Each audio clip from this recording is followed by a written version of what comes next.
Assalamualaikum warahmatullahi wabarakatuh. Saya Erni Dwi Susanti dengan NIM 2108031020047 dari kelas A Praktek Akuntansi Perbankan dan Syariah. Pada kesempatan kali ini, saya dan kalian akan belajar mengenai contoh kasus, soal, dan penyelesaiannya akuntansi transaksi pinjaman core. Materi transaksi pinjaman dana core ini bersumber dari buku Akuntansi Perbankan Syariah, Teori dan Praktek Kontemporer edisi kedua yang disusun oleh Rizal Yaya, Aji Erlangga, dan Ahim Abdurrahim. Sebelum kita lanjut pada contoh kasus dari akuntansi pinjaman core, saya akan menjelaskan sedikit pengertian dari pinjaman core terlebih dahulu. Nah, secara terminologi, core berarti menyerahkan harta kepada orang yang menggunakannya untuk dikembalikan gantinya pada suatu saat. Core itu sendiri merupakan transaksi yang diperlukan oleh syariah dengan menggunakan skema pinjam-meminjam. Nah, sedangkan akad core merupakan akad yang memfasilitasi transaksi peminjaman sejumlah dana tanpa adanya pembebanan bunga atas dana yang dipinjam oleh nasabah. Transaksi ini pada dasarnya merupakan transaksi yang bersifat sosial karena tidak diikuti dengan pengambilan keuntungan dari dana yang dipinjamkannya. Nah, pada transaksi pinjaman core terdapat rukun yang meliputi transaktor, yaitu pemberi pinjaman dan penerima pinjaman. Sebagaimana pada transaksi lainnya, pada pihak yang terlibat dalam transaksi pinjaman core harus memenuhi prinsip syariah. Kemudian ada objek core yang merupakan uang atau benda habis pakai. Nah, uang yang digunakan sebagai objek core oleh bank syariah dibatasi sumbernya. Misalnya dari bagian modal bank, keuntungan bank yang disisihkan, dan lembaga lainnya atau individu yang mempercayakan penyaluran infaknya kepada bank. Serta ada ijab dan kabul yang merupakan pernyataan kehendak para pihak yang transaksi. Nah, dengan cara penawaran dari bank syariah dan penerimaan yang dinyatakan oleh nasabah. Nah, selanjutnya terdapat soal kasus dari akuntansi pinjaman core. Misalnya pada bulan Juli 2022, Bapak Hari yang berprofesi sebagai tukang sapu jalan meminjam kepada bank syariah dengan skema core untuk membayar uang masuk sekolah anaknya di SMA. Informasi terkait akad yang disepakati adalah sebagai berikut. Jumlah pinjaman sebesar 2 juta rupiah dengan lama pinjaman selama 4 bulan serta biaya administrasi sebesar 10.000 rupiah. Nah, penyelesaian dari soal kasus sebelumnya, transaksi yang pertama yaitu pada tanggal 7 Juli 2022, Bank Syariah menyetujui pinjaman core Bapak Hari dan langsung memasukkannya dalam rekening tabungan atas nama Bapak Hari. Pada hari yang sama, Bank Syariah langsung memotong biaya administrasi atas transaksi pinjaman core.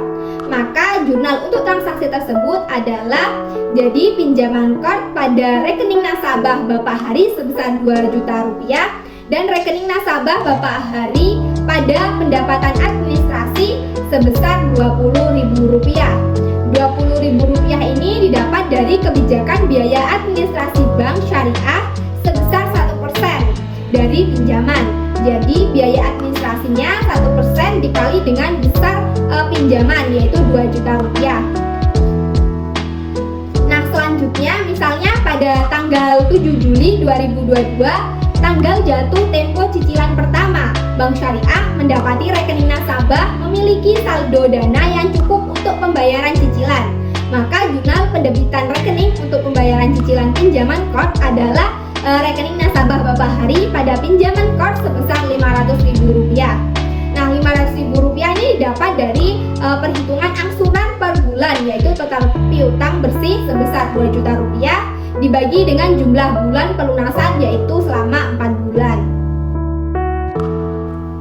Nah, transaksi berikutnya misalnya pada tanggal 7 September 2022, tanggal jatuh tempo cicilan yang kedua, Bapak Hari belum memiliki uang di rekeningnya untuk membayar cicilan.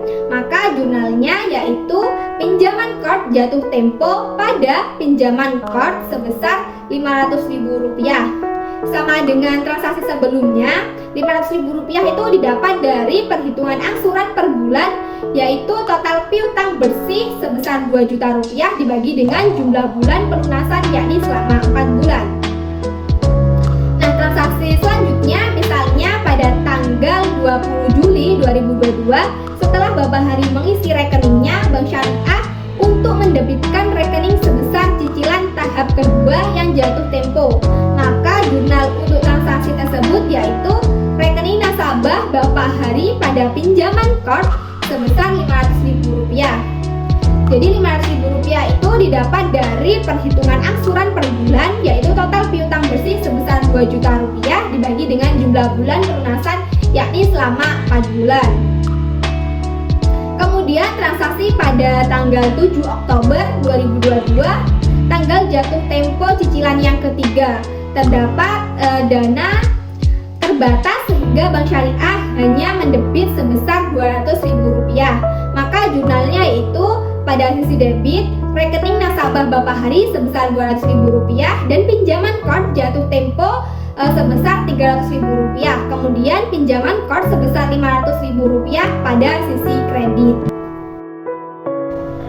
Baik, transaksi selanjutnya yaitu misalnya pada tanggal 15 Oktober 2022 Bapak Hari memasukkan sejumlah dana sehingga memungkinkan Bank Syariah untuk mendebit sisa cicilan yang belum didebit rekening oleh bank.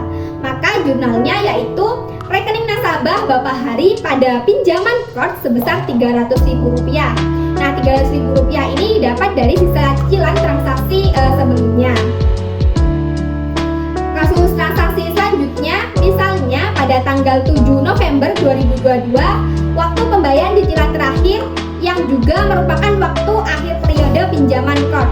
Bapak Hari di samping membayar cicilannya yang terakhir sebagai rasa terima kasihnya kepada Bank Syariah yang telah memberikan pinjaman Corp untuk pembayaran uang sekolah anaknya, memberikan imbalan sebesar Rp20.000 kepada Bank Syariah. Penyerahan cicilan dilakukan via debit rekening, sedangkan dari imbalan dilakukan secara langsung tanpa melalui debit rekening. Jadi jurnalnya yaitu kas di sebelah debit sebesar Rp520.000, kemudian pada sisi kredit pinjaman Corp sebesar Rp500.000 dan pendapatan operasional lainnya sebesar Rp20.000. Baik, itu saja yang dapat saya sampaikan mengenai contoh kasus soal dari akuntansi transaksi pinjaman dana Corp. Mohon maaf apabila ada salah kata dalam pengucapannya. Semoga bermanfaat untuk teman-teman semua. Wassalamualaikum warahmatullahi wabarakatuh.